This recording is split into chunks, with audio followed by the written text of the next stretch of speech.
And a very pleasant good evening, ladies and gentlemen. Welcome to another edition of Tornado Talk, a very exciting show this evening. We'll get right to it. We're going to be talking a lot of men's soccer.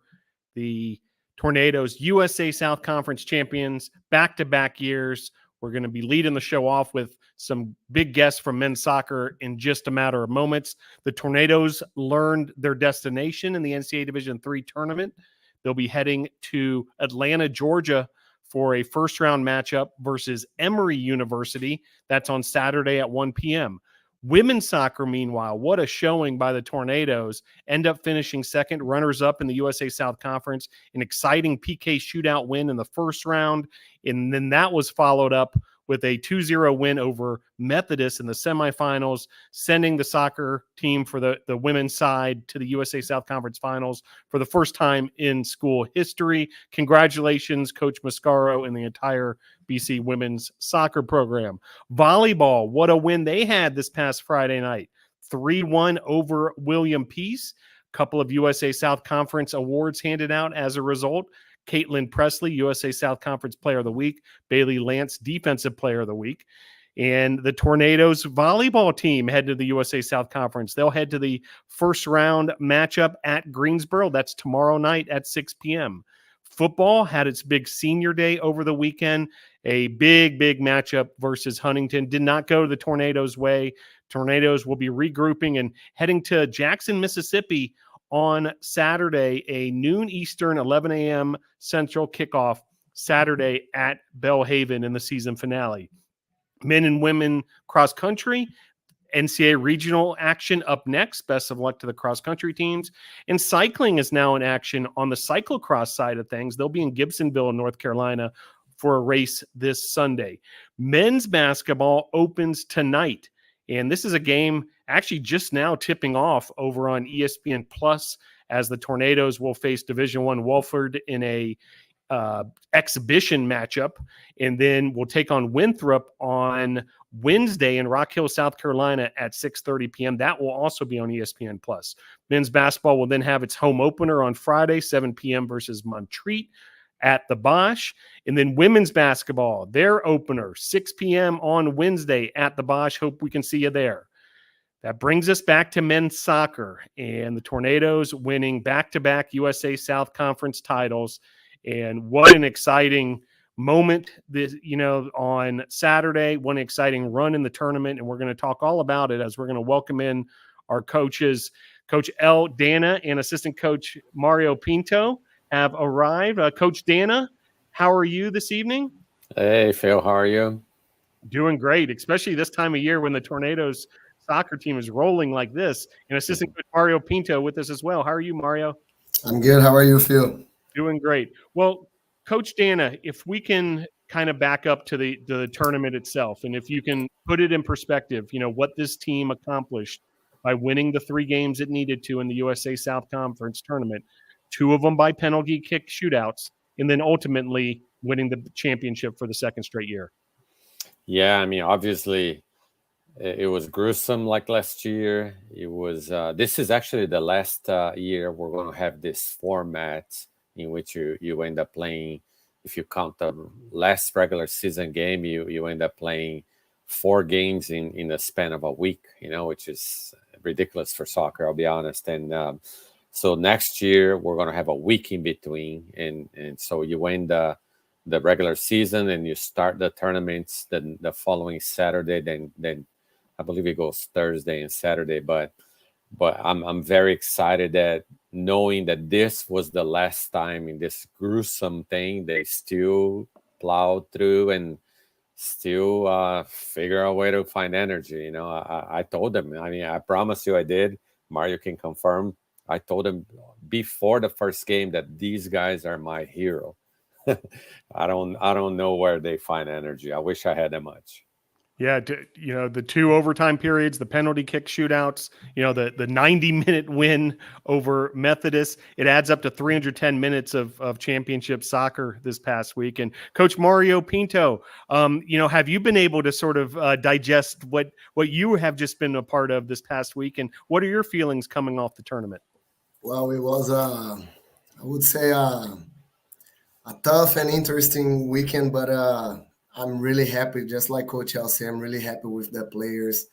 Everything that we could ask for, they gave us even more than that, So especially a win on PKs at home, that was really, really special for us. And going to the next round, playing against the number one seed, in conference at their house, it was a tough game. We had to build it from scratch because they started winning 1-0, and then we had to have that that Warriors mindset that you need to pick it up from what is left and start to build up. And I'm really glad we could tie that game and keep it going and end up that way. I was telling the guys, not even like a movie or something like that, we would see something like that happening, but I'm really glad it happened and our guys pull it through. And another game on the final, it's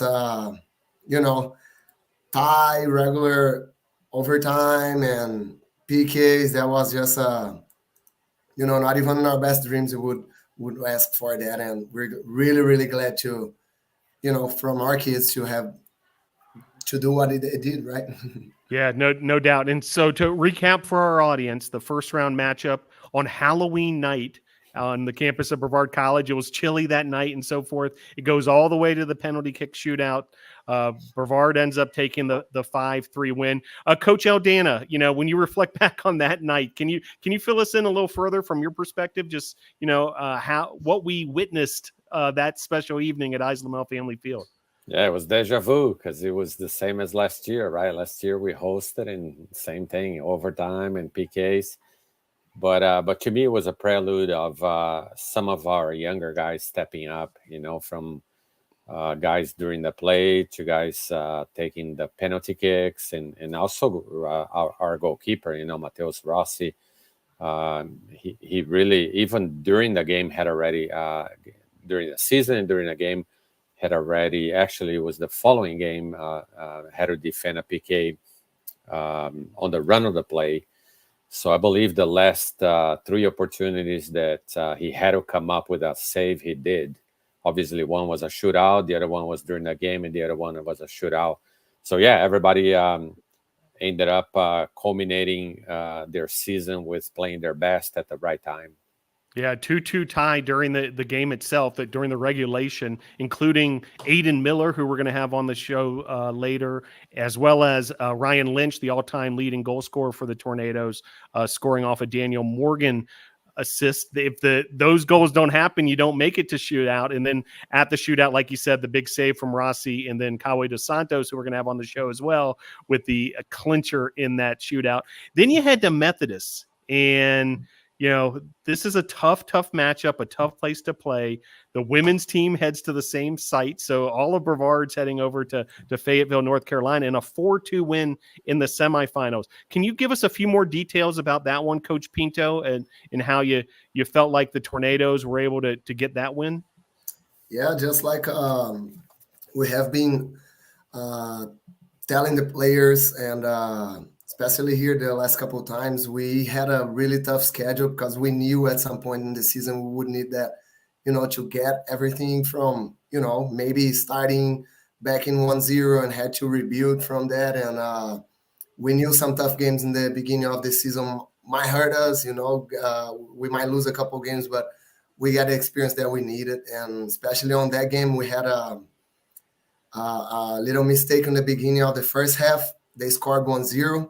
But even though they scored, we keep playing, we keep the right mindset. The only thing that I always touch base with the boys during the game, it's like, hey, keep your mindset, keep the composure. We know we can play. We know whenever we put the ball down and start to pass, things will work out for us, and that's what happens. We could tie the game on the second half. We pressed them really well, and we could get the second goal. Unfortunately, even though Rossi saved the PK, they scored the goal. I believe it was on the last 4 minutes, 3-4 minutes. Mm-hmm. And after that goal, that's where I believe, in my opinion, that's where we started to win the conference right there, because we had 2 minutes to finish the game. Most of the people thought that would go to overtime, maybe PKs. but we fought really hard, and we got a goal out of a cross from Ryan Lynch. Rocco just had that ball perfectly to the net. That was 3-2, and then they started the game just pressing us, but we got a counter, and Caue could score a beautiful goal from the midfielder. So that was something to remember over the years. Yeah, no doubt. 2 goals by Rocco Barbone, including that go-ahead goal, the final goal by Caue dos Santos, key goal by Sam O'Callahan early in the match as well. And then that brought us to the championship game, which, talking about high drama, goes all the way to a penalty kick shootout, 1-1 during regulation, scoreless during the 2 overtimes. And this was one of these PK shootouts, Coach Stana, where no one seemed to be missing. In fact, it's 7-7, 7 shots for each team, and everybody's finding the back of the net. Everyone's on target. And then Rossi again comes up with a big save, and then the game winner from a freshman. Please take us through not just the shootout, Coach, but also the championship game for folks who might not have been able to see it.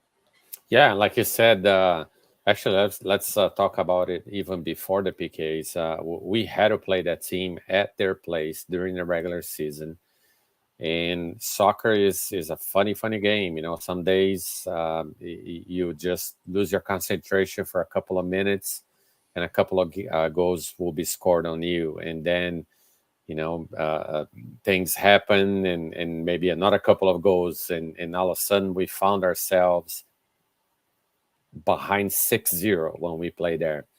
So we had to be humbled up big time going back home. But at the end of that game, we did speak about we will be back, and we will show that we're not 6-0 to the worst to this team. And, prophetically, we came back there. And I'm telling you, I don't know many teams that could have pulled not only coming back to a team that beat you 6-0, but coming back from being behind, because I got to remember, they scored first. And at that point, their crowd was going, everything was going for them. And we had that discussion that our main goal was to not only score first, but take the crowd away. That's a tough place to play. And everything that we discussed didn't go our way, So they scored first. And we never gave up. We found the tying goal, and we found energy because our path was a lot harder. That team had not played a game yet in the playoffs. We had already not only played a game, but had gone, overtime and tough games before. So we found the energy. We took it to overtime. They had their shots, their chances. We had our shots, our chances. But comes PKs, we really already had a couple of knocks and injuries that made the PK list short. We did take a red card that took another PK taker out. So we started looking at the freshmen. And at that point, even though you practice and you even have a kind of an idea of what the sequence and the list of who's going to take it, you still look eye to eye and you get a feel for those that want or really they show that spark, that confidence, right? And the freshmen did. All of them said, I'll take it and take critical ones, because one thing is to take hey, I'll take number 9, number 10. Another thing is to take the thick of it, because you go through 5 and then you go sudden death, and pretty much half of those were freshmen, and each and every one of them with the crowd right there side by side with them, yelling. And I'm not gonna lie to you, they were cussing at them in their own languages, but they were cold as ice and put all of those away. And Rossi throughout, he really came close a few times, but it was just details that he didn't make a save until the 8th one or 7th one, right? We scored the 7th one. Yep. So yeah, it was a dream come true. Like Mario said, it was something like out of a movie, and I'm still baffled And today we had a practice, 48 hours after, and I'm like, all right, nobody's going to practice today. We're going to do detox. Forget it. These guys, they keep finding energy. Wow. And great point, Coach, about the freshmen. Just incredible. Freshman Luis Portillo, Jose Felipe Garces, who we're going to have on the show. And then also the game winner, the clincher by Jarek Moreno, which sets off the celebration. Well, you make your way back here to Brevard College. And today, we found out who Brevard would be playing in the first round of the NCAA Division III tournament, and had a selection show watch party. Kind of neat that it's becoming a tradition around here as we're in these situations. And most of the team was there, a great atmosphere on campus at Tornado Alley. And then we were able to see exactly who the Tornadoes were going to face in the first round.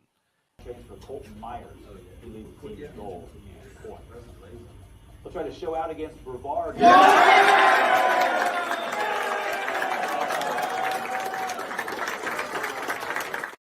So the reaction of the team there as the Tornadoes found out that they'll be playing Emory in the first round in Atlanta, Georgia, 1 p.m. on Saturday. If folks want to make the trip to Atlanta, it'll also be streamed and so forth. We'll have those links on bctornadoes.com. But another first-round appearance for the Tornadoes in the NCAA championships, this time in Atlanta.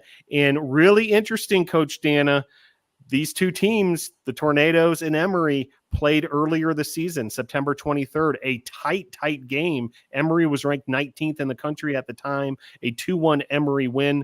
So these are two teams very familiar with each other, and it's a great matchup, which isn't too far for fans and for the team to get to Atlanta. Yeah, I was very pleased with the respect. I think that's the way you should put it, that they gave us on the seatings and on the placements, because number one in the region was in Fredericksburg. I guess it's near DC. Number two in Virginia Beach. Number three, technically, is Washington and Lee that we went to last year. And number four, Emory, a very, very good team. Like you said, number 19 at that point, but they're number 3 in the nation right now. But they didn't stick us with the very top and playing the very top at their place right away. So to me, I already start showing respect to the program. And it's funny because you see the records, right? You see the brackets. And last year you could see in the players intimidated. Oh, wow, 20-1, 19-0. But they soon realized that record means nothing because strength of scheduling means everything. And I told them throughout the year that we were going to play tougher than last year and probably take knocks. And sure enough, that's why we got the seed that we did. And I think that's why we played as well as we did at the end, because we passed them through fire. Obviously it would have been much better for me to be 20-1 because I'd be hosting. but I think it paid off. And they went through that show with a different confidence, a different outlook. And it will be a tough game. Don't get me wrong. It's not like we got a cakewalk at all. It will be very, very tough. Nobody that makes international makes it by mistake. But we go in with a complete different outlook, confidence, just a different walk. I'm counting the days. Outstanding. Well, Coach Eldana, Coach Mario Pinto, hang with us just a moment forward. We're going to bring in a few of your student athletes into the program now. Caue dos Santos has entered the conversation. Also, Jose Felipe Garces and Adan Miller is here as well. And before we let you go, coaches, we'd like to take one more look at that Halloween night shootout at Lamel Family Field. While we're all here and we've got a bunch of folks in the audience as well, let's take one more look at that shootout. Ali Jafar, the goalkeeper for the Falcons. The shot from Lynch. It's true. Ryan Lynch gives the Tornadoes a 1-0 lead. Vestal, New York, what a game he's had. He'll have the first opportunity here against Mateus Rossi. And Rossi makes the save. The save from Mateus Rossi. And the Tornadoes fans erupt and an early 1-0 advantage. And Daniel Morgan with an opportunity here, and he scores a solid shot from Morgan. So it'll be Marcos Silva, a 2-0 lead for the Nados. So Silva off the top goalpost, rattles in, count it for Marcos Silva. And Garcia will tee things up. And Garcia finishes to that right lower corner. Caue dos Santos will be the 5th shooter for the Tornadoes. And Dos Santos with the finish, and the Tornadoes win. The Tornadoes finish off the Falcons 5-3.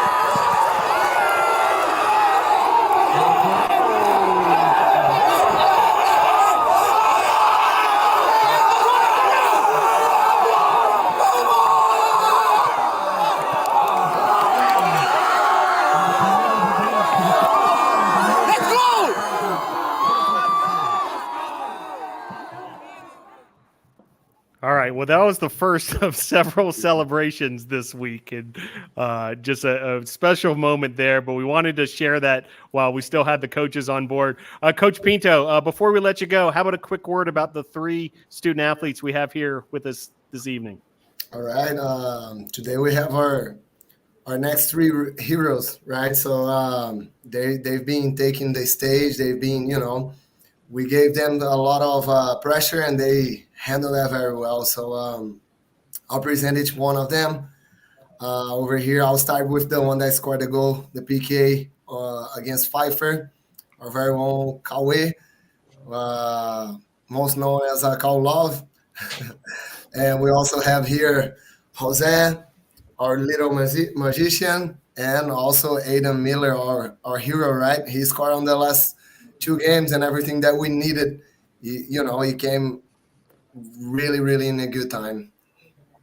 Outstanding. Well said. Coach Dan, Coach Pinto did such a good job introducing those 2, those 3. I'm going to go a different direction with you, which would be, just a final message to all of our supporters as we head to the NCAA tournament.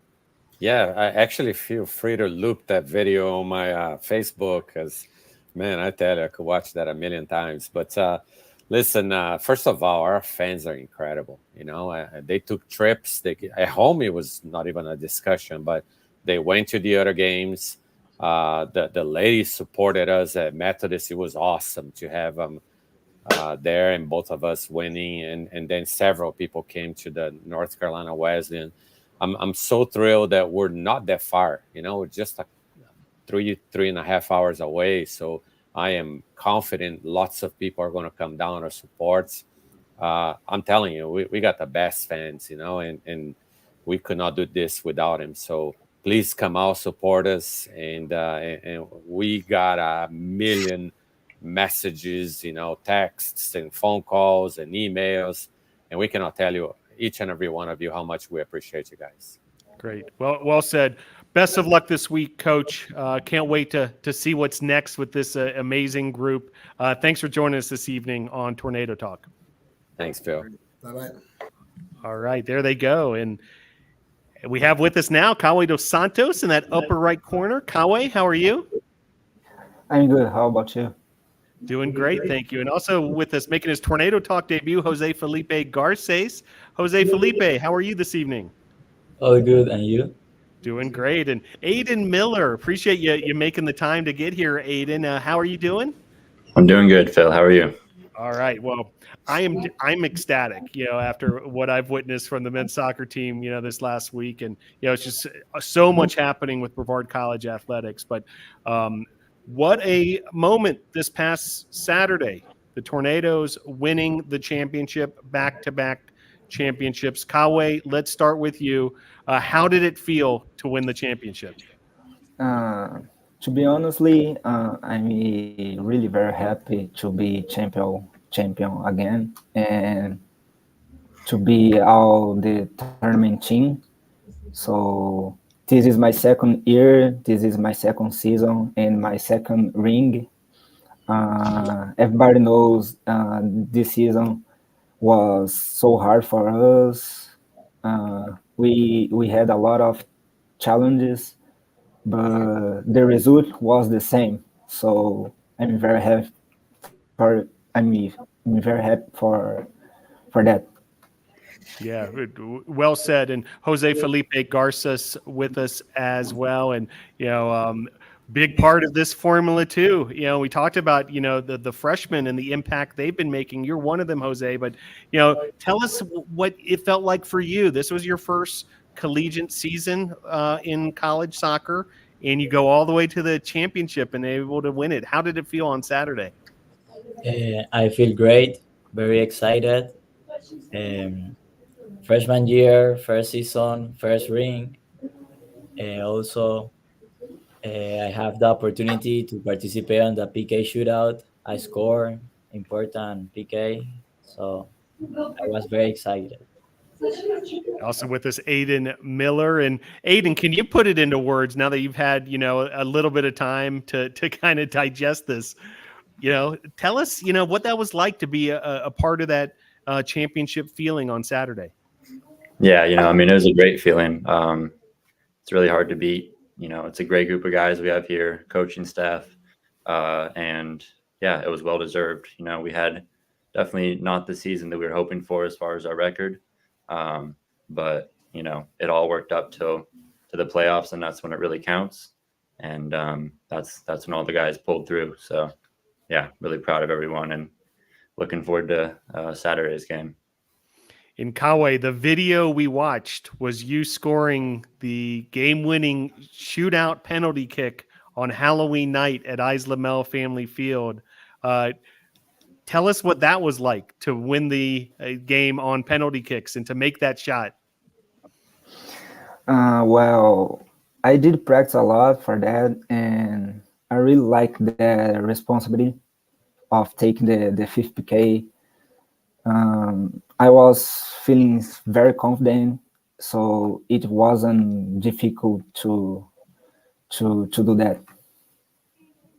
And as a follow-up, Caue, how did it feel once the celebration began and you were mobbed by your teammates? When I scored the goal, to be honestly, I didn't know how to celebrate. I was very happy, so I just ran to my teammates and gave my teammates a hug. Jose Felipe Garces with us as well. You mentioned being called into duty for the penalty kick shootout yourself, and you made a huge one, the 7th penalty kick in the championship game. Can you take us through that experience? I can only imagine, the tension that's in the air, the nervousness perhaps, but you got it done. How was it? Well, I was very nervous, I need to admit it.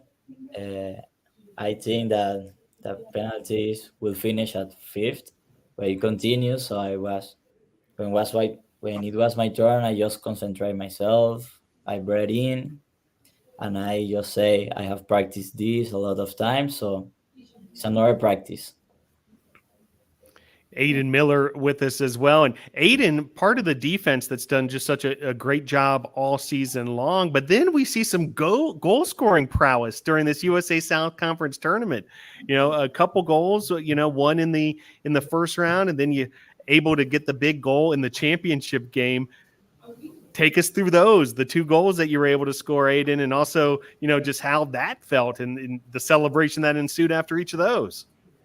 Yeah, like every goal, it's an incredible feeling, and it did happen to be my first collegiate goal against Pfeiffer, and then obviously my second one in the final. So very great feelings, something that I've wanted to do for the past couple of years, and luckily I was able to kind of get my goal done in the right time, in the right moment. The one against Pfeiffer was, it was surreal, kind of one of those moments where you see the ball coming at you and it's almost like it's in slow motion.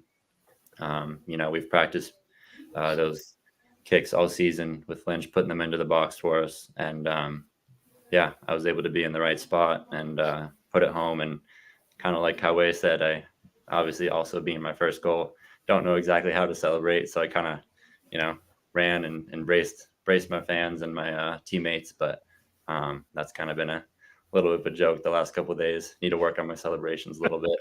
It's sort of like Adan, like you score, you just start running any direction and the teammates will find you, right? Exactly. Yeah. Yeah, it was great. And then the final, you know, same situation off another corner. And yeah, Lynch and I were just able to really click. He has put in great passes into the box. And yeah, they got an early goal on us. And that definitely, you know, set a little bit of a tempo for the game that we had to bounce back from. But yeah, was able to put another one in and get us back even, tied at 1-1. And yeah, it was just a great feeling to be able to, you know, see how much all of our practice and training really pays off. And yeah, it was incredible. All tournament team includes Adan Miller, who's with us, Caue dos Santos, who's with us, also Ryan Lynch, Marco Silva, and Mateos Rossi. Lynch was named the MVP for the tournament as well, so well-deserved accolades there. One more for you, since you're the veteran of the group here, Adan, which is, you know, this road trip and sort of this business trip that's coming up to Atlanta, Georgia, to face off against Emory. We had the watch party today. We found out who the Tornadoes will be playing, but tell us a little bit about, you know, the week ahead that you're anticipating and the matchup against Emory. Yeah, absolutely. So, I mean, as we all know, it's a huge game. It's something that we've been looking forward to and you know, shooting for all season, and really had our sights set on. So, you know, it's right around the corner now. And yeah, I mean, we have definitely some work to do. You know, we're a little banged up from the last couple of days. Definitely, you know, put a lot of minutes in, but you know, our heart is still there and, you know, really wants it. And that's where we're at. So we got a good couple more trainings left. Like Coach Al mentioned earlier, we had a good one today. Had a lot of people still in there, you know, getting ready. And yeah, just doing all we can to prepare. We'll be leaving Thursday, so resting up, icing up, and yeah, looking forward to the business trip, like you said. Very good. Well, part of the business trip also is incredible how you student athletes are able to manage your academics and also your athletics. Caue, let us know what you're majoring in and, you know, what you plan to do, you know, with your degree from Brevard College. All right. My major is exercise science, and my plan is after I graduate, if I can't continue playing soccer, I wanna work being maybe soccer coach. I don't know, something like that.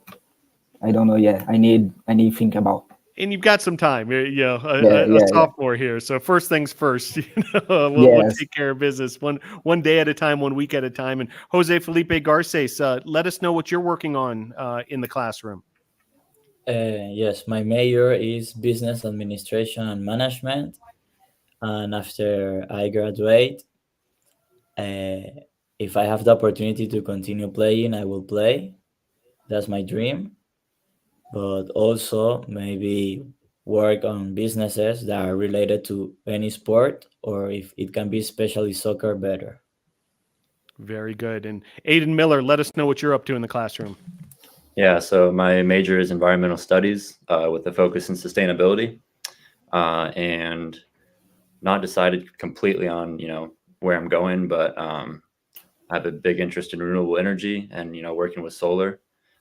So there's a couple companies around here and then also back home that I'm interested in and that I'm in the talks with as far as internships and working with them into the future. So yeah, looking forward to continuing on once this next 2 years are done. Yeah, by the way, back home for Adan's the state of New Hampshire, kind of a testament to the diversity of the Tornadoes men's soccer team, players from all over the world, all over the country. Caue from Brazil, Jose Felipe from Panama. Before we let you go, do want to give you each the opportunity for any thank yous or shout outs anyone you'd like to thank who perhaps has helped you along the way and gotten us to this point. USA South Conference champions, Caue dos Santos. Thank yous or shout outs? I just want to say thank you. Thank you to my parents, my brother. Thank you for all of the support they gave me. Thank you to my teammates. Thank you to all the coaches, and thank you for the staff at Brevard College. That's it. Thank you. And Caue, we were talking earlier, and you had mentioned to me that there's fans and followers in Brazil who tune in to Tornado Talk. So do you have a message for them, perhaps in Portuguese? Yes, for sure.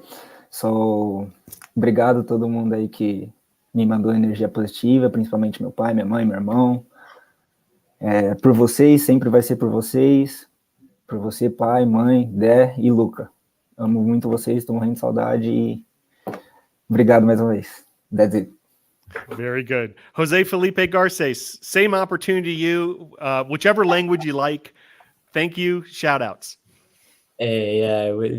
Thanks my family that had watched every game from Panama and had been there for me every day, supporting me, telling me not to stop, to continue. Just thank you. Also thank the coaches that gave me the opportunity to play and to show them what I can give to a team. Well said. Adan Miller, thank yous. I mean, definitely my parents, my mom and dad, always been there, been playing for a long time now, and they've, had unwavering support for me and, all those early mornings when I was younger. So absolutely want to thank them. Then more extended family. I'm lucky enough to have some family that lives in North Carolina, and they've been able to see a couple games. So that's been great to have them in the stands. And then like to thank Rocco, one of my best friends here. He's been with me all along, and it's been a great teammate and friend. And also Sarah, my girlfriend. She's been a great help and motivation, definitely keeping me out of the mud a little bit earlier this year when I had an injury that I had to kind of work back from. So and then of course the coaching staff and teammates. It's just a great environment. So thank you. Fantastic. Caue dos Santos, Jose Felipe Garces, Adan Miller, USA South Conference champions. Best of luck at the NCAA tournament. Thanks for joining us this evening on Tornado Talk. Thank you, Phil. Thank you.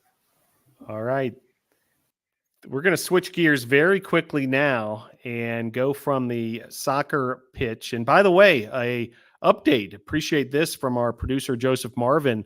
Brevard ahead of Division I Wofford, 27-24, 6:55 left in the first half over on ESPN Plus. So if you got two devices, feel free to open up a window and tune into ESPN Plus, because Tornadoes hanging with a Division I club in Wofford at the moment. Well, we're going to invite in volleyball head coach Abbie Parde, along with assistant coach Brittany Franks. Coach Parde, how are you? I'm doing good. How are you doing, Phil? Doing great. And Coach Franks with us as well. How are you, Coach Franks? Think you might be on. There we go. I'm doing great, Phil. No, outstanding. Well, I want to start with on Friday night. The Tornadoes matched up against William Peace, who, is a few teams ahead of the Tornadoes in the standings. And I wasn't really sure what to expect out of this matchup, but the Tornadoes reel off a 3-1 win over William Peace. And from my vantage point, Coach Parde, they talk about playing your best in whatever sport, in this case, your best volleyball. You want to peak at the right time. And it felt like the Tornadoes were peaking on Friday night. Do I have that correct? Am I on the right track here? Yeah, absolutely. I mean, Friday's game was low. There was low pressure to it, because no matter what the outcome of the game was, we still were where we were going to be at in standing. So being able to just go out and play light and really embrace that it was our last home game of the season, especially for our seniors, I think really created that just like competitive energy that we had all night. Like they wanted to play for each other, play for their teammates, and just play for the program overall. And you're right about peaking at the right time, because that was just a great segue into what we're going to compete like tomorrow. So coming off that really high confidence, we had a great practice today. I think that's all going to carry to tomorrow as well. Outstanding. And a few USA South Conference weekly awards handed out as well. Caelyn Presley, USA South Player of the Week, and Bailey Lance, USA South Defensive Player of the Week. Let's talk about those two a little. And Coach Franks, I'll hand it over to you. Caelyn Presley is such a unique player because she's, this rare breed who gets it done with the attack and then also the setting skills of a setter. She's this hybrid. She's racked up all these triple doubles, which is usually like a basketball term that you see. But because of her putting together digs, assists, and kills, Brittany, can you kind of describe to our audience a little further about Caelyn Presley and just how she's able to get it done? Absolutely. KP has been such a staple in this program, over her 4 years here at Brevard. And, me and Coach Parde have only been with her for a couple of those years, but it's definitely been just such a joy to coach her and to have her as a great leader, in the program.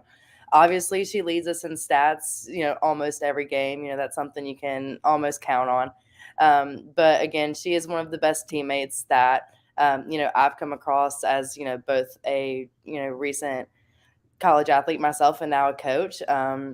She's someone who is always encouraging, always positive, and again, just that reliable hand that you have at the net too. When she's up at the net, she can put down a ball pretty hard, and she can also run our offense pretty well. And so KP is great. Again, just a phenomenal player to have in the program. Caelyn Presley, Brevard local USA South Conference Player of the Week this week, and Bailey Lance wins the USA South Defensive Player of the Week, and she's etched her way into the Tornado record books. Coach Parde, tell us a little more about Bailey Lance, this week's Defensive Player of the Week for the conference. Yeah, I think this one's been a long time coming, Phil. Honestly, I've been waiting for this award all season. I think Bailey, I'm pretty sure she's sitting number 2 right now in conference for digs per set, second in conference for service aces per set. So she's putting up the stats. It just comes along with some wins to get those awards too. But she's exceptional. I mean, she covers so much ground in the back row. There's so much trust just between her and the other 5 people on the court, knowing that she's going to execute.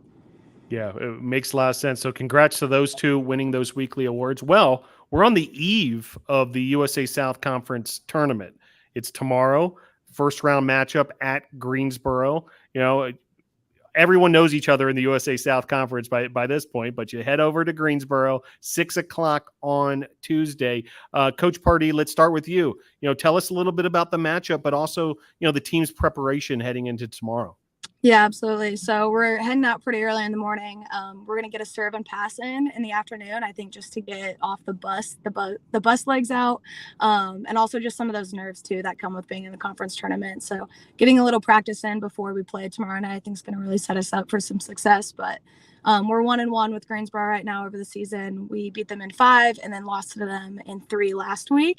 So it's a quick turnaround taking them again. But I think my team's hungry. Like, they are ready to compete, really, to showcase what they can do against Greensboro, because last week's was not our best performance against them, but we're coming again off that confidence. So I think they're really excited to see what we can all pull together tomorrow. Yeah, Coach Franks, can you echo that in terms of the excitement level, sort of the pulse of the team heading into this conference tournament? Absolutely. I think, again, as Coach Parde mentioned earlier, Friday night really was just a segue into into this tournament. I think our girls, really showed up for themselves and for the program on Friday night, and I think that that's just instilled a lot of confidence in them to go and take this game tomorrow. At practice today, we kept it loose, we kept it fun. And, I think that's just how we play the best. And so we're really excited to see how the girls show up tomorrow and, kind of make some history here in the conference tournament. Yeah, no doubt. And Coach Parde, before we bring in the student athletes, I would like to kind of go big picture with you a little bit, because, the two of you got started not too long ago. And it felt like in many ways you guys were, building this thing from the ground up and all this, despite, having, resources and players coming back and all that. But it was a new experience for both of you. Coach Parde, your first head coaching job, Coach Franks, you had sort of drifted a little more towards the softball side of things as a student athlete, but here you were back with volleyball. And now here we are. We've earned our way into the USA South Conference tournament. We're heading to play Greensboro tomorrow, and there's all sorts of successes to celebrate. Coach Parde, can you kind of put it in perspective? How far this journey's taken you already? Yeah, I mean, I think it's kind of hard to put into words right now. I think when I have a chance to step away from it and see the bigger picture, it'll be a little bit easier. But I mean, honestly, just really grateful for the buy-in from the players, because it's not easy to have a new coach show up and say, well, we're going to change, a lot of these things and what we set as standards within the program. And it's hard for, players to just say like, yeah, okay, coach, like we'll do it. There's got to be a little give there too. So honestly, just so grateful for inheriting just an incredible group of players who wanted to see the program advance in a really positive light. And they all bought in. And I think that's really where the success came from, is just them seeing the bigger picture as well and seeing the vision that, Coach Britt and I had for what we wanted to make this program. Coach Franks, anything to add to that? She really hit the nail on the head with that. I think, again, once we kind of get to step away for a little bit, it'll all kind of hit home a little bit more. But yeah, again, we've just been super grateful to be able to work with the bunch that we have. And, bringing in a couple of recruits here and there. Has really just it's been so much fun. And, we talk about it all the time. We learn and we grow together. And, I think our program sees that, and, that just builds that trust and that relationship within, the coaches and players as well. And again, just kind of leads to that buy-in. And, we told them in the beginning, just kind of trust us with what we're doing. And, they did that. We trusted them, and look where we are. Outstanding. Coach Parde, before we bring in the players, one last one for you. I just want to give you the opportunity, for your version of shout outs and thank yous to anybody, who perhaps behind the scenes has been helping the program, whatever direction you want to go. But I know there's a lot of support from all over campus and beyond for this program. And, it's starting to culminate now as we head towards the tournament. Yeah, absolutely. I mean, first of all, just so grateful for Coach Britt. Like, there would be no way I would be able to be in this role and executing it without the support that I have from Brittany day in and day out. And then on top of that, just the administrative staff here at Brevard is so supportive, and it's risky to go after, a first year head coach and just like hope that it all works out. But the support and the guidance from everybody in the admin staff is exceptional. And then on top of that, my players as well, they show up day in and day out and grind. But so grateful for my parents. Like, my players' parents are so supportive on the road. They help out with snacks. They're always cheering for us. And then, also my own parents too, back in Nebraska, I don't think they've missed a single game all season, just tuning in. Like, they make their way out here when they can, but they help out a ton too. So just all of that support, donors as well. But yeah, I really couldn't be more grateful from the support from all areas right now. Well said. Well, best of luck beginning tomorrow at the USA South Conference Tournament. Stick around with us just a moment longer, because we're going to bring in a couple of your volleyball student athletes, as Jaxson Tumicki is here, and also Caelyn Murphy. I feel like these two are veterans around these parts, but Coach Franks, why don't you help introduce these two to NATO Nation? Yeah, so Caelyn Murphy, or Murphy as we call her, and Jaxson, they, again, are just such bright lights within the program, and definitely, again, just great teammates. That's something that we take a lot of pride in within our program, is just knowing how to provide, support to your teammates and to be someone that, they can always rely on. And these two are the definition of that. And it helps that, they are also just staples within our program when it comes to every game that you're watching the Tornadoes play. Well said. Coach Parde, anything to add before we let you go? They're both great. Honestly, Murphy has been a captain for us this year and has excelled at her leadership role, truly. And then Jaxson just grinds day in and day out. She's one of our loudest players. She brings a lot of energy all the time, and you just can't ask for more than that. Awesome. Best of luck at the USA South Conference Tournament at Greensboro beginning tomorrow with the first round. Congrats on the season thus far. Can't wait to see what's next. Thanks for joining the show. Yeah, thanks, Phil. Thank you. Outstanding. Well, joined now by volleyball student athletes Jaxson Tumicki in that upper right corner, Caelyn Murphy with us as well. Jaxson, how are you this evening? I'm good. How are you? Doing great. Caelyn, how about yourself? Good, Phil. How about you?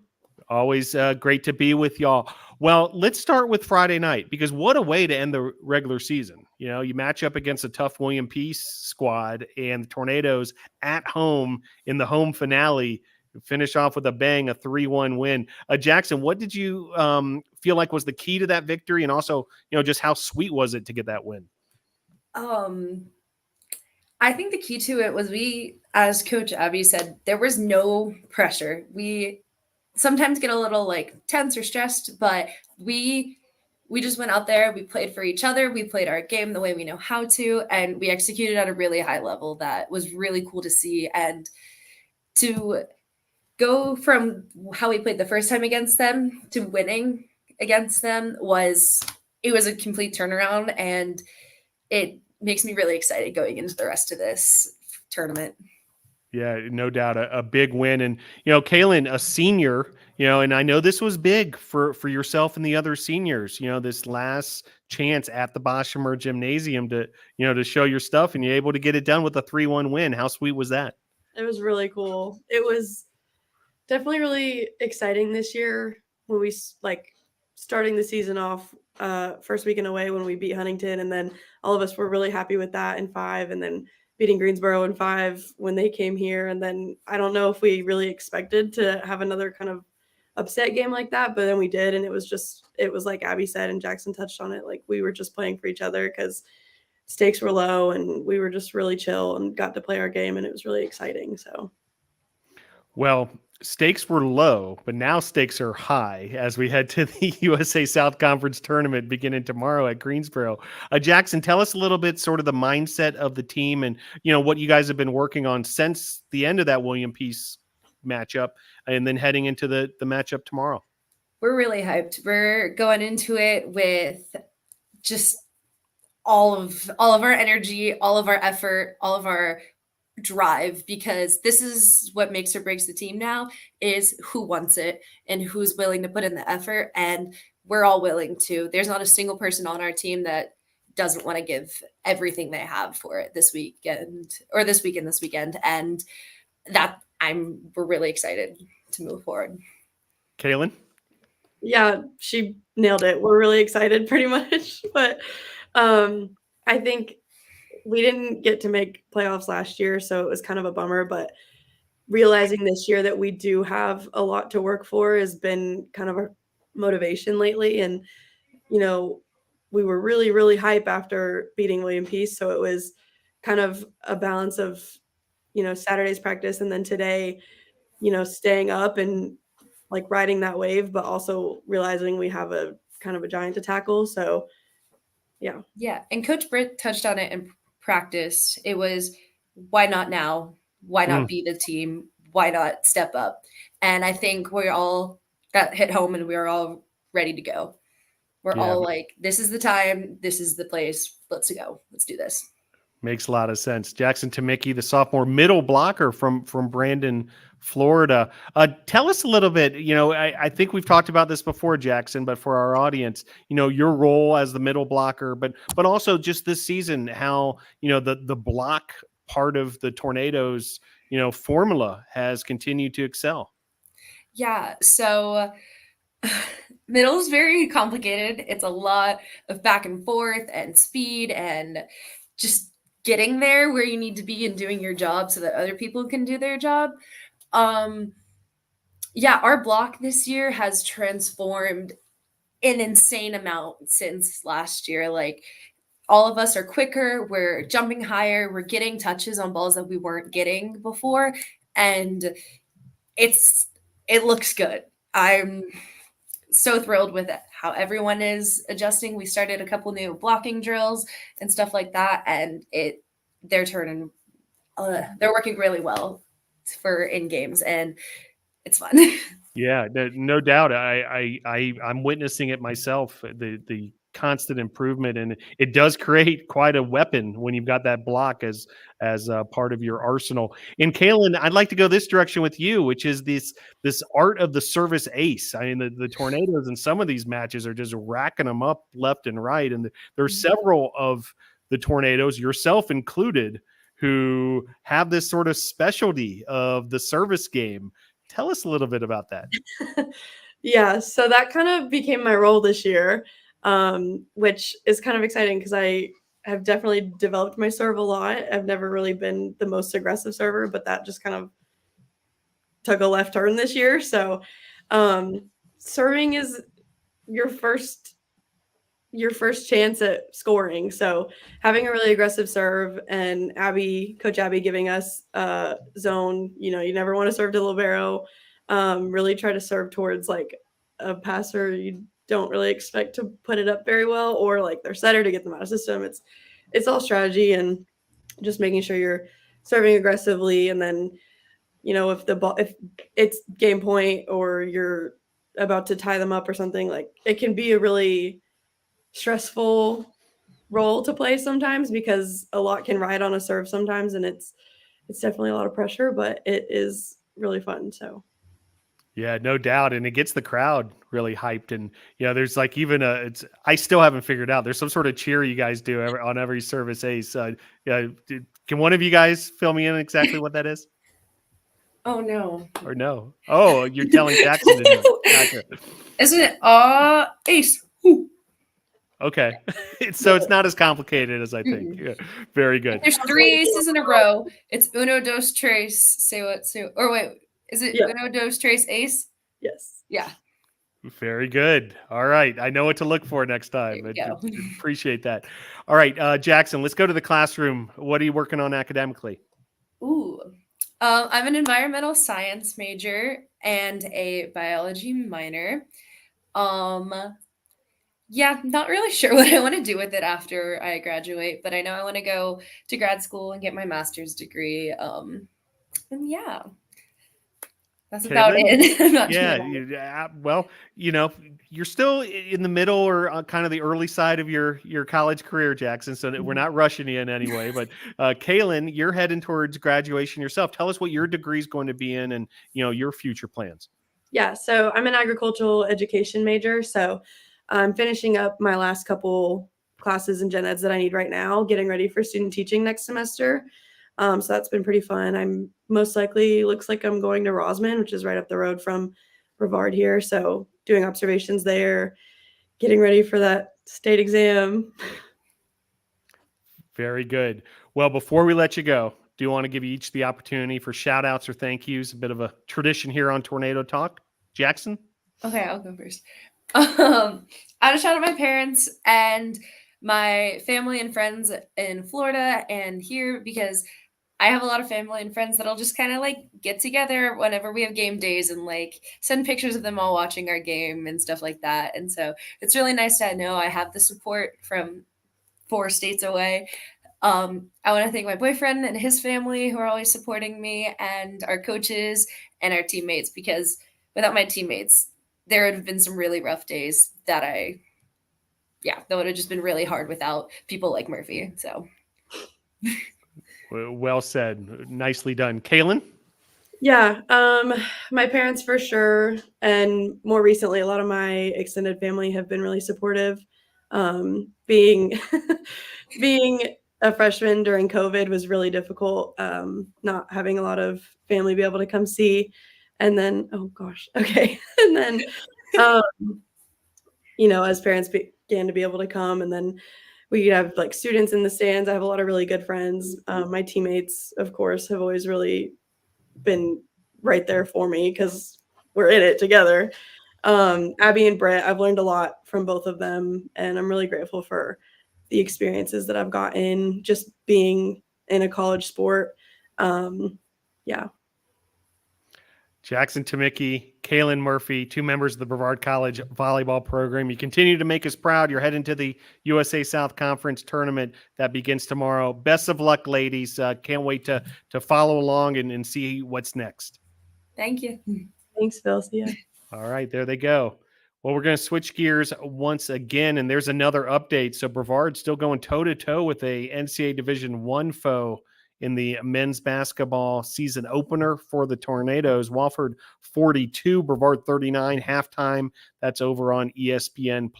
Well, we're going to bring in Nick Eubanks. Coach Eubanks, Director of Football Operations, also oversees strength and conditioning, and he's the defensive line coach for the Tornadoes football program. Coach Eubanks, thanks for joining the program. Appreciate you having me, Phil. Yeah, thanks, Coach. We're really looking forward to this conversation and you know, the student athlete guests we've got coming as well. But I do want to just start with this past weekend. You know, this was a big, big day. It was football senior day, over 20 seniors being recognized, even more than that when you include the fifth-year guys and that kind of thing. Before we get into the football side of it, can you talk about the senior day part of it and just, you know, how special of a moment that is, that ceremony beforehand, the families out on the field, and you know, it's just a representation of so much for these student athletes. Yeah, I mean, senior day is a huge day, no matter what program you're a part of, especially for the football program. I've been here since 2017, so I've seen the program grow just because of senior day. So in 2017, when Coach Caue got here, it was his first year, my freshman year. I believe we had 4 to 5 seniors. And then this past Saturday, we had 28 guys total, which is awesome to see. It just means that people are buying into the program and sticking around all 4 years and even 5 years.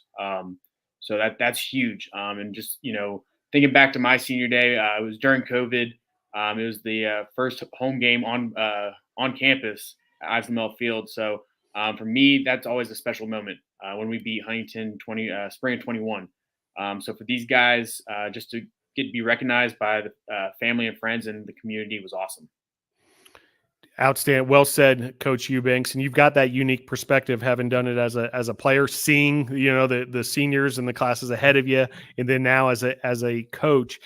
In the game itself, this was a huge matchup for the USA South Conference. Tornadoes hosting Huntington. Does it go the Tornadoes' way? A very solid Huntington squad. You know, they improved to even better. They've only lost 3 times in their last 31 meetings in USA South Conference play. You know, they showed what they're all about. But, you know, Coach, I know it was a tough loss for the team to take, and the players were taking it hard. But, you know, I know you guys have been working hard to get right back after it. Belhaven coming up this weekend. Yeah. So, I mean, this Saturday, you know, as you can see, we had a hot start. Got up 21 in the first quarter. Things were rolling. And then some things just didn't bounce our way. And that's the name of the game of football. You know, it's not always about the X's and O's. Sometimes luck comes into effect. And, you know, there are some things that we could have capitalized on that we didn't, which we look back when we watch the film. But, you know, and I feel really bad for these guys. At the end of the day, our players poured their heart and soul into this game. You know, but the good thing to look at it, you know, it's not all said and done just yet. Like you said, we still have Belhaven. And within the conference, there's still things that can fall our way. So, you know, our guys are, you know, they're resilient. That's a good word to put them. Okay. You know, they got knocked down, but, you know, we were in meetings not too long ago and they're ready for a game plan. We're not even on that day yet, but they're ready for it, which is awesome. So I think this game going into next week is going to be a huge one for us.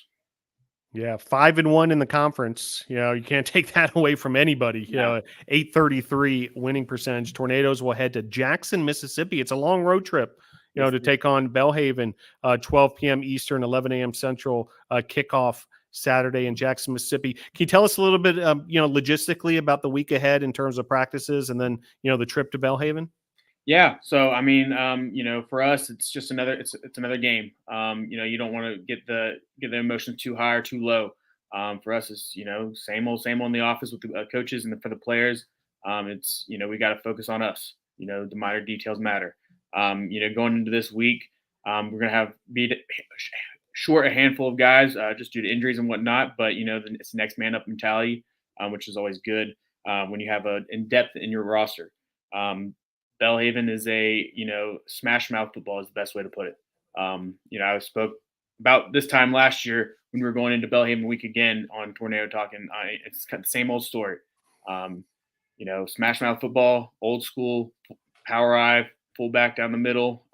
You know, with the defense, their defense is stellar. You know, just look at the stats. I think they're averaging 10 points a game, I think.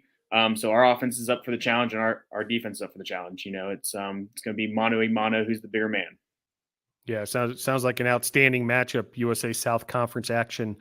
Tornadoes at Belhaven. Well, Coach, you are in charge of the defensive line. One of your responsibilities, your primary responsibility in terms of on the field work and so forth. Tell us a little bit about this unit this year, and the great things that you've been able to witness this year, and the things you're most proud of. Yeah. So this year, this is my third year as a D-line coach, and this year I got a great group of guys. I got athletes that are run stoppers. I got athletes that are pass rushers. I got those handful of guys that are, they're able to do both. And the greatest thing is I got depth. When we travel, I'm able to bring 10 guys, and I trust all 10 of those guys to play. And some schools, they don't have that. They're resilient. That they accept adversity when it hits them. So they fight, they battle every single day. And I couldn't be more proud of them.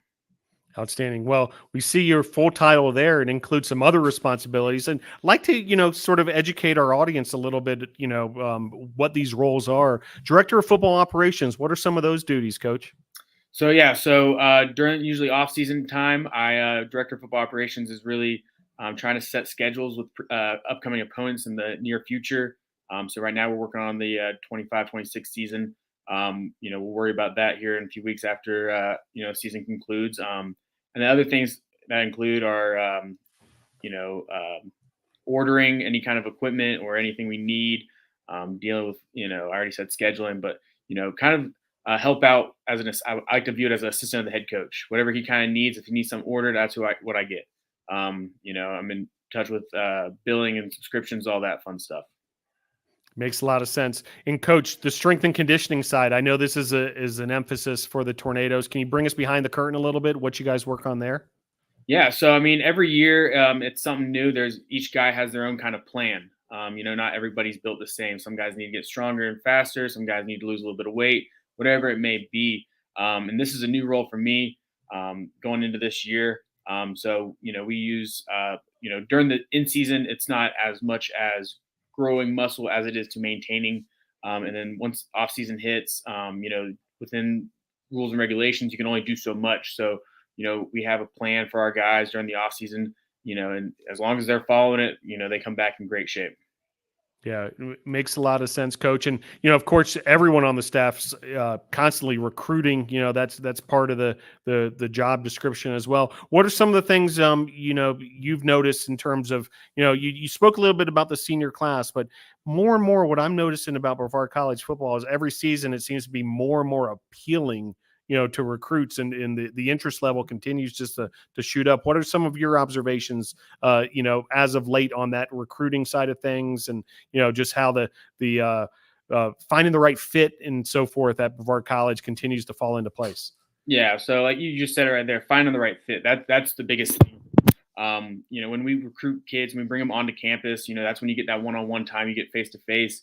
We ask the simple questions, we ask their head coach, we ask their parents, if they were asked to go mow the lawn, are they just going to go do it, or are they going to do their best? Things like that. We want guys with high academics. We want guys that are going to better the program. Athletically, of course, we want them to be, top tier. But, sometimes it doesn't have to be the top tier athlete. It has to be a good person who's going to do everything right, who's going to do their best. Coach Romero and Coach Wellenhofer do a great job with recruiting. They're kind of the in charge guys of the recruiting department. Every coach on staff, we bring in, I think this last weekend we had, I want to say it was about 65 recruits on campus for our home game, which is huge, biggest number I've seen in a while. And it's so much fun to recruit and to learn more about these kids and where they come from. It's awesome. So, recruiting is always fun for me. Yeah, well said, Coach. And just hats off to the effort you guys continue to put into that department. And best of luck this week heading into Belhaven. Can you stick with us just a moment longer? We're going to bring in a couple of football student athletes who are going to join the program here. Todd Norman and Wyatt Lankford. Now, these two, so you mentioned the kind of the senior day ceremony. These two were part of a group where it was returning seniors, fifth-year guys, graduate students, all these kind of things. These guys were enjoying the Brevard College experience, every ounce of it we possibly can. They're still going strong, and just love to see these two on with Tornado Talk this evening. They've been such great tornadoes over the years. But Nick, before we let you go, Coach Nick, tell us, about these two. Let NATO Nation know what these two are all about. Yeah, so I'll start with Wyatt Lankford, or Lank we call him. Me and Lank, we played together in 2019 and 2021. We always went up against each other. That was always fun. And then, when I became the defensive line coach, I was like, hey, I'm still stuck with him. He's a great kid. He's great for the D-line room. I've always looked at him as a leader for the past 2 or 3 years, and he does everything right. He always gives his 100%, and he's such a blue collar, hard-working kind of guy. He's one of the guys who, when I look at recruits, I'm like, that guy reminds me of Lank because they do everything right. And that's what we get out of Lank. And then Todd down here below me. So Todd came in also in 2019. He's kind of a utility player, as I like to call him. A guy who can do a little bit of everything within the offensive line. And now look at him now, 5 years later. I think he's played center, guard, and tackle this year for us. So that just shows right there utility. He's a great guy. He helps direct that offensive line. The offense has been electric this year. I give props to him. If it wasn't with him and the other 4 guys, our offense wouldn't be so successful. Well said. Coach Eubanks, thank you so much for joining us this evening on Tornado Talk. Best of luck this week preparing for Belhaven. Appreciate it, Phil. All right, there he goes. And joined now by Todd Norman in that upper right corner. Todd, how are you? Good. How about yourself? Doing great. And Wyatt Lankford joining us once again. How are you, Wyatt? Good. How are you? Yeah, great to be with each of you. Well, Todd, let's begin with you. You got the assignment to play tackle on this past Saturday. I got my depth chart correct there, right? Yeah. And because there's an injury along the line, and right. then you're called to move over from guard to tackle. You started the season at center. You've kind of done it all, much like your position coach, Coach Everett Lindsay, who played all 5 positions in the NFL, across the offensive line. But can you tell our audience a little bit, what that's been like, having to shift positions and adjust and so forth? And what do you think it makes you so good at being able to be that, versatile? I think it's pretty fun being able to play all these positions, center, guard, and tackle, especially because this being my last year of playing football, I get to do it all over again. And it's almost like I've come full circle around, because when I got here, I was a guard, got moved to center, and then now I'm back at tackle, which was what I was in high school. So it's very fun to play all positions, remembering how to do everything, because each position is really different, and your technique can be different on sometimes. And, at tackle, you're left out on an island sometimes by yourself, so it can be very difficult. But I was up for the task this weekend, and I was very, very excited they gave it to me, and I was happy I was able to help out my team the best way I could. Yeah, well said. And one follow up on that Todd, can you talk about the O-line, this year's O-line as a unit, and how you guys, whatever position you might be in, you guys, I bet it's to the point where you feel like you can almost read each other's minds and know what the other guy's thinking, because you've worked alongside each other for so long. Yeah, this is a group. We've had a lot of young guys step up with us. Our left guard's a freshman, so he's done a good job stepping up. And then all the stuff we do outside of football, hanging out, getting to know each other, it helps us communicate better on the field. And then having to go up against our defensive line, which is a very good defensive line, helps us out. The man below me is going to give us a hard time every day at practice, and it just helps us makes us better. All right, well, let's hear from the man below you, Wyatt Lankford, the senior defensive lineman from Shelby, North Carolina. Wyatt, we had some great comments there as far as, what your defensive line unit has been like this season. From your perspective, tell us about the defensive line and kind of, what makes you guys such a powerful force. Yeah, of course. So like Coach Eubanks said, we have depth on the defensive line. We can bring 10 people to away games. We dress out as many as we can at home, and all 10 of those guys, or whoever gets to dress out, they, throughout the week in practice, they give 110% to show that they can be trusted. And I mean, we got people like Obadiah Grimes. He came in last year as a freshman and has just showed out, and he solidified his spot there. And Trey Williams came in. You know, he's a senior this year. He just does anything that you ask him to do. He'll play inside, outside, wherever he's got to go. You got Luke Dotson, Jordan Ramey, Robert Dorsey, all those guys. All those guys, every day they come in, they work as hard as they can. And, you know, as a fifth-year senior, I've seen a lot of people come and go, and I wouldn't want to go to war with anybody except for those few that are in that D-line group, because I know if anything happens, you know, somebody else can go in and we're going to get the same results. In Wyatt, Todd mentioned going up against the defensive line and how that makes them better as an offensive line. From your perspective, talk about the BC offensive line a little bit, Wyatt, and you know what makes this unit so special. The offensive line, my favorite people on the whole field. I give Todd and all them boys. I mess with them every day. I try to get in their head. I try to just mess with them. And the thing about our offensive line is you have 5 different people. Not a single one of them are the same person. So you don't know who you're going to go up against either time. You got Todd. Sometimes, like he said, you know, he can be at center, he can be at guard, he can be at tackle, and that's three different Todd Normans. Then you got people like Brody Lindsay. He's big, he's long. You got to figure out how to work with that. And then you got Josh Blackstock. You know, he's just a quick little shifty center. You got LaRodrick Rucker. Rucker's just hard-headed in general. And then you got Wirtz, the freshman, the young guy on the O-line. He's just like Rucker. He's hard-headed. He'll come out. He'll hit you every play. And the thing about that is during practice, that makes the D-line as a whole better, because that's the main thing that we focus on during practice, apart from, you know, learning our schemes for the week and stuff like that, is we got to make each other better. Because I tell these guys every Saturday before we go out, I give a speech in our little O-line, D-line group chat, and I tell them, you know, this game's on us. Y'all are going up against the best defensive line in the conference, and we're going up against the best offensive line in the conference every day at practice. So that just sets us up for success on game days. And they know that. And I just think that throughout the days that we practice, and I know we get on each other's nerves, but I know that O-line and D-line are not supposed to like each other, but you couldn't find a tighter group on the field than the two of us. So great stuff. You know, it's been said forever. Football is a game that's won in the trenches, right? And that's where you two operate along with your partners there.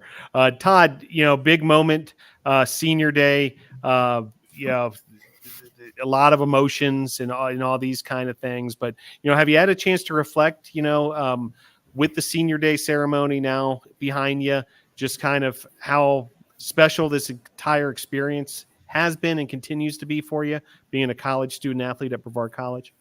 Yeah, senior day was very emotional, and it was a lot more emotional than last year's senior day because I knew this was going to be my last time playing on this field. So I wanted to give it all, and I wanted to leave it out there on the field, like everything I had. And just to reflect over my years here and think about it, because when me and Lank got here, we were at the high school. So to know we're finishing up our years on campus here, it's a great thing. And I've had an amazing time here, and I wouldn't change anything for the world and all the new people I've met. Well said. Wyatt, your reflections on senior day? Yeah, like Todd said, it was an emotional day because, you know, we both realized that will be our last time ever playing on that field at Brevard. You know, it's been a fun 5 years. I mean, I wouldn't trade it for anything in the world. I know I got a bunch of people ask me, well, what if you did this? Well, I didn't. I'm here. And this is the group of guys that, you know, I will call one day 10 years down the road and be like, hey, let's get together. I mean, they're my people now. And but like you said, you know, being able to finish out everything on campus, going from the high school to Ives Lamel over here. It's been fun. It's been a ride. Sad to see it go, but some good things come to an end always. Well, we're not done yet, and Belhaven is the assignment this week. Todd, tell us a little bit. I know you guys internally as a team coming off the Huntington result, have been talking and are ready to get right back after it. But tell us a little bit, Todd, as far as the team's mentality and what it's going to take this week to get back in the win column against Belhaven. Go out there and just play our game. Don't try to do anything special. Stay in the middle of the highs and lows and do what we know what to do, and we'll come out with a dub. Wyatt?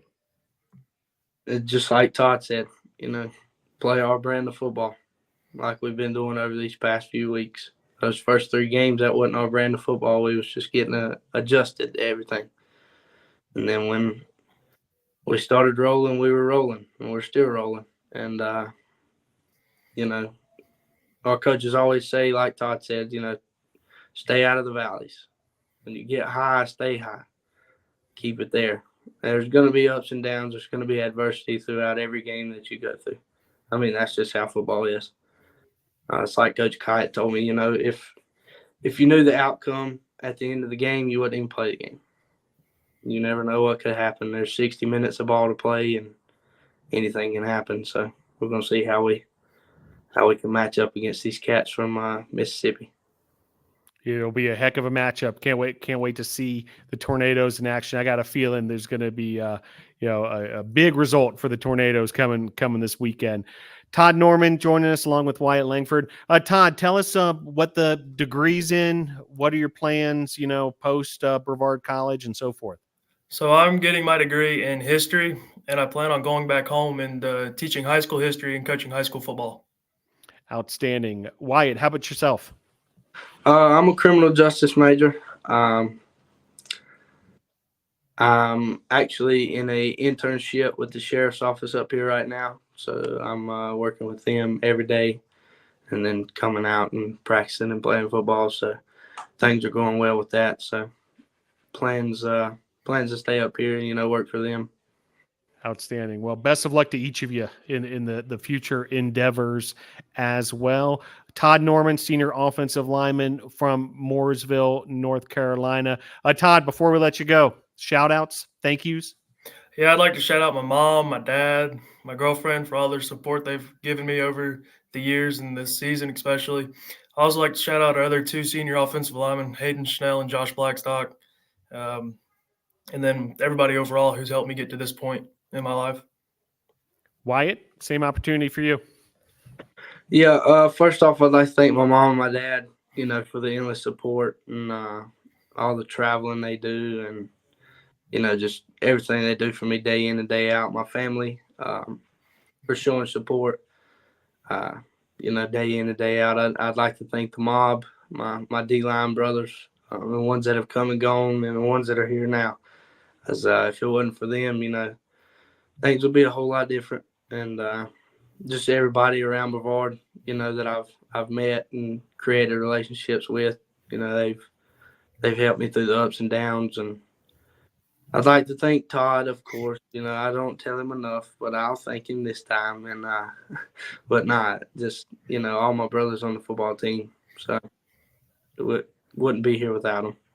Well said. Todd Norman and Wyatt Lankford, 2 members of that senior class, 2 veterans, 2 leaders on this Brevard College Tornado football team. Hey, it's been a pleasure getting to know you guys and watching you guys in action throughout your career. Best of luck this weekend versus Belhaven. Thanks for joining the show, fellas. Thank you. Thank you, Phil. All right, there they go. And that's going to wrap up another edition of Tornado Talk. Do want to update you one more time. Men's basketball, Wofford 63. That's NCAA Division I, Wofford 63, Brevard 56. Just under 12 minutes left to play in the second half. That's over on ESPN Plus. Great production over there if you want to check out the Tornadoes. And we'll be back in action beginning on Wednesday when the Tornadoes women's team will make their debut at the Boschmer Gymnasium. Men's home opener on Friday.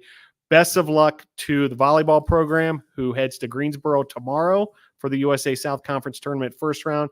For the men's soccer program, who heads to Atlanta, Georgia to take on Emory in the NCAA Division III National Championships. Congrats again to the men's soccer team, back-to-back USA South Conference Championships.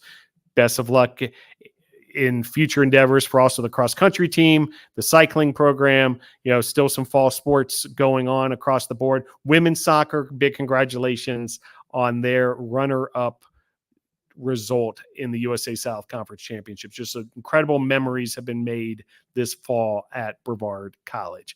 Well, big thanks to all the help behind the scenes, Sports Information Director Joseph Marvin, along with Emily Denega and Casti Hutto. And thank you, NATO Nation, for tuning in once again to Tornado Talk. Go Tornadoes!